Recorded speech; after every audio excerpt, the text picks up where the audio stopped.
Assalamualaikum warahmatullahi wabarakatuh. Perkenalkan, nama saya Muhammad Mashur dengan NIM N0112011047. Di sini kelompok kami dari kelompok 5 dari kelas Pancasila 54 Farmasi B dengan mengambil judul kebijakan pemerintah yang tidak sesuai dengan nilai Pancasila di bidang sosial budaya dan pertahanan dan keamanan.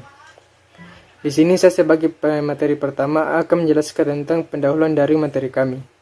Pancasila merupakan ideologi dasar bagi negara Indonesia dan menjadi landasan dalam menentukan hukum dan kebijakan di Indonesia.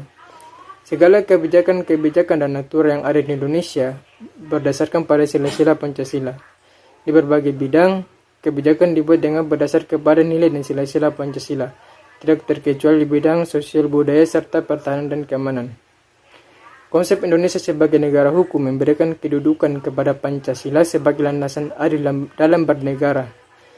Berbagai bidang dalam pemerintah diatur oleh kebijakan pemerintah yang didasarkan pada Pancasila, termasuk bidang sosial budaya, pertahanan, dan keamanan.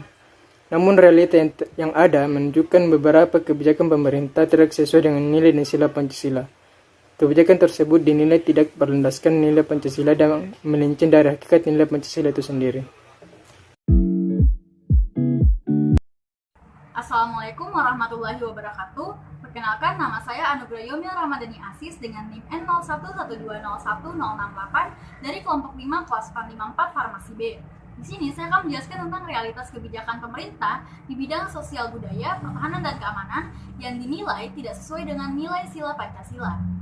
Pancasila sebagai landasan ideal negara menjadikan Pancasila sebagai sumber dari segala sumber hukum dan kebijakan yang berlaku di Indonesia. Namun, berbagai kebijakan yang dikeluarkan oleh pemerintah menuai kritik dari berbagai halayak dikarenakan dianggap tidak sesuai dengan nilai sila Pancasila, utamanya di bidang sosial budaya, pertahanan, dan keamanan. Salah satunya adalah tentang tim asistensi hukum yang dibentuk berdasarkan surat keputusan Menteri Koordinator Bidang Politik, Hukum, dan Keamanan nomor 38 tahun 2019. Kebijakan ini dianggap menyalahi nilai sila Pancasila dikarenakan pembentukan tim asistensi hukum berpotensi melanggar prinsip HAM dan demokrasi. Tugas dari tim asistensi hukum sebagai penyelidik dan penyidik khusus pemerintah berpeluang menghalangi realisasi dari kemerdekaan berekspresi, berpendapat, dan berpikir masyarakat, serta prinsip kesamaan dan kepastian hukum yang adil yang telah sejak lama dijamin dalam konstitusi dan UUD. Dilansir dari Kompas.com, kebijakan lainnya di bidang pertahanan dan keamanan yang dianggap dapat mengganggu jalannya demokrasi di Indonesia sebagai realisasi dari sila Pancasila adalah perluasan penempatan militer di kementerian, serta upaya memasukkannya dalam revisi UU TNI. Kebijakan ini dinilai tidak tepat karena penempatan TNI aktif di berbagai jabatan sipil dapat membalikan fungsi kekaryaan TNI yang berpijak pada doktrin dui fungsi ABRI yang sudah dihapus sejak reformasi dan berpotensi mengganggu jalannya sistem pemerintahan yang demokratis yang berlaku di Indonesia. Di bidang sosial budaya, berbagai kebijakan pemerintah juga turut menuai kritik dikarenakan dianggap tidak sesuai dengan nilai sila Pancasila. Misalnya saja upaya penghambatan, pembubaran, bahkan kekerasan dan penangkapan terhadap aksi-aksi damai warga negara seperti pelaksanaan May Day setiap tahunnya. Kebijakan lainnya seperti memasukkan pasal makar, penghinaan pada presiden, dan penodaan agama dalam rancangan KUHP dinilai memberikan batasan kepada masyarakat dalam menyuarakan pendapatnya serta bersifat represif yang mengedepankan pendekatan keamanan dan melihat segala bentuk kritik itu sebagai ancaman. Padahal negara Indonesia sebagai negara hukum memberikan jaminan kebebasan untuk bersuara, menyalurkan pendapat dan menyuarakan pikiran kepada setiap warga negaranya. Hal ini juga diatur dalam sila kedua Pancasila, di mana setiap orang berhak untuk mendapatkan keadilan dalam berbagai sendi kehidupan, termasuk dalam kebebasan berpendapat. Baik, saya Muhammad Gilang Ramadan Tunggeng dengan NIM N0112011061 akan menjelaskan tentang masalah pada bidang sosial budaya. Sosial budaya masa kini sudah menyimpang dari nilai-nilai moral yang berlaku dalam masyarakat. Penyimpangan ini dapat kita lihat dan dominan pada generasi milenial zaman sekarang yang mencontoh budaya barat, misalnya dalam cara berpakaian dan kebiasaan berperilaku. Cara berpakaian remaja yang mencontoh budaya barat saat ini sudah sering diperbincangkan keberadaannya. Kebiasaan perilaku budaya barat juga dijadikan sebagai kebiasaan baru, kalau saja kebiasaan yang dicontoh adalah budaya. baiknya seperti kedisiplinan waktu, menghargai waktu, dan pekerja keras. Itu akan berdampak baik dalam sosial budaya di Indonesia. Tapi sayangnya kebiasaan perilaku yang ditiru adalah budaya buruknya, seperti narkoba, alkohol, dan lain sebagainya. Budaya barat yang masuk ke Indonesia dapat dengan mudah diterima di kalangan remaja. Hal ini terjadi karena kurang tersaringnya budaya barat yang masuk di Indonesia. Budaya yang masuk tersebut dinilai sebagai contoh kebiasaan baru dan baik di kacamata generasi milenial saat ini. Masuknya budaya barat di Indonesia tidak hanya dikarenakan mudahnya budaya yang masuk, tapi juga mudahnya masyarakat menerima tanggapan memilah terlebih dahulu budaya tersebut. Kurangnya pengetahuan juga menjadi faktor dalam masuknya budaya barat. Selain itu, kurangnya peran utama dalam pengawasan orang tua juga menjadi faktor yang sangat berperan dalam masuknya budaya asing. Orang tua sangat bertanggung jawab terhadap perilaku dan pergaulan anaknya ketika terjadi di luar rumah.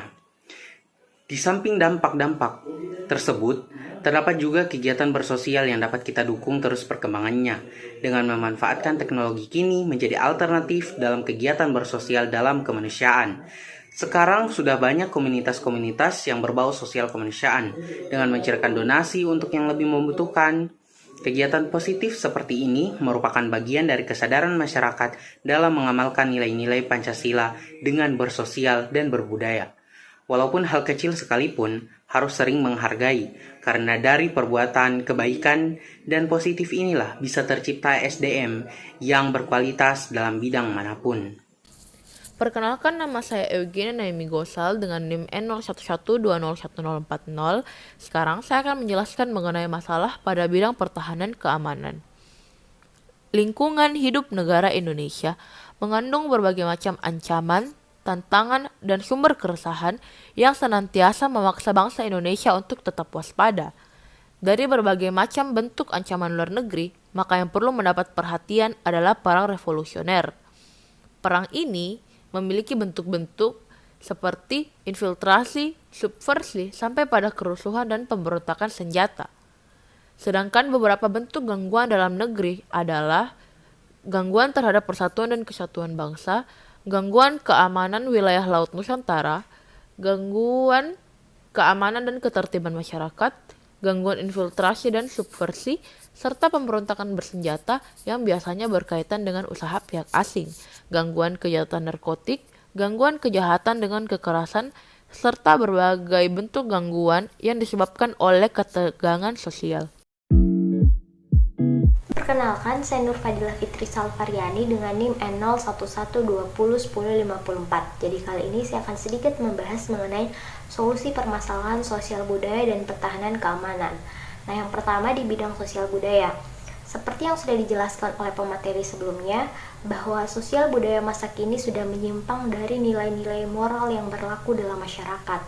Ditambah lagi dengan adanya globalisasi, maka nilai-nilai Pancasila dan nilai-nilai budaya bangsa Indonesia sendiri sudah mulai tersingkirkan oleh nilai-nilai budaya barat. Sehingga dalam pembangunan nilai sosial budaya di era reformasi dewasa ini, semua pihak harus turut andil dan turut berperan aktif, terutama pemerintah, dalam mengangkat kembali nilai-nilai yang dimiliki bangsa Indonesia, sebagaimana nilai-nilai yang terkandung di dalam Pancasila.